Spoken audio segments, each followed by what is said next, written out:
And should dialogue fail, there are alternative dispute resolution mechanisms that we will still embrace. And one of them being peaceful protest, another one town hall meetings, another one holding rallies.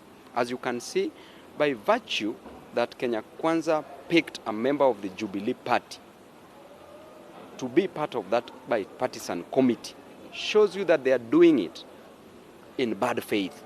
It is not in the spirit of negotiation. It is undermining. They are treating that committee with a lot of contempt.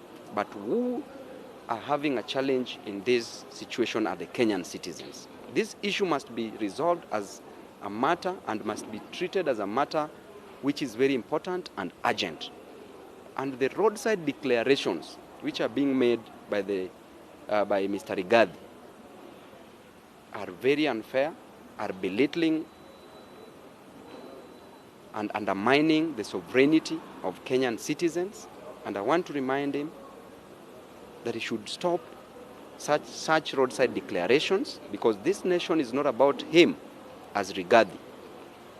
Number one, is very unwashed, is very agricultural, is very uncouth, is very unkempt, and he who comes to equity must come with clean hands. That is one of the maxims of equity. And number two, there's a principle called in law, volenti non fit injuria, that they are contributing to their own injury by making these inflammatory remarks that is annoying, that does not go well with the spirits of Kenyans. That's causing a lot of consternation and discombobulation of spirits among Kenyans. And therefore, holding public barazas and or holding town hall meetings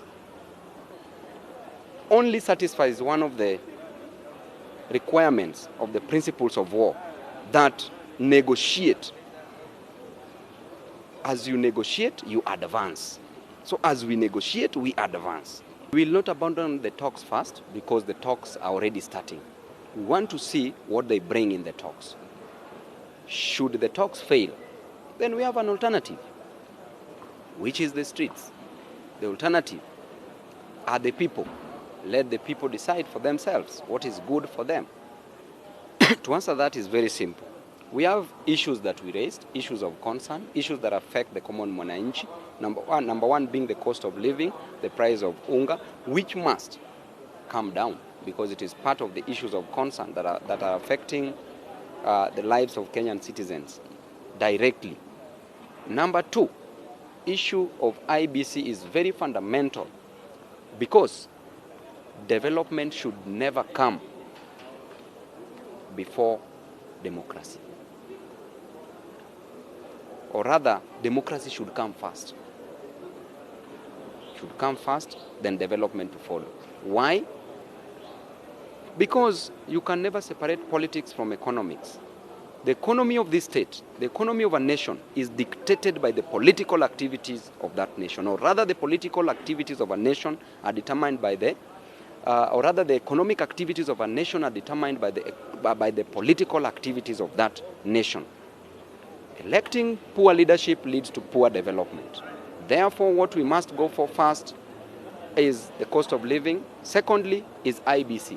Because if we wish away that, then we will never get development, because we will always get poor leaders.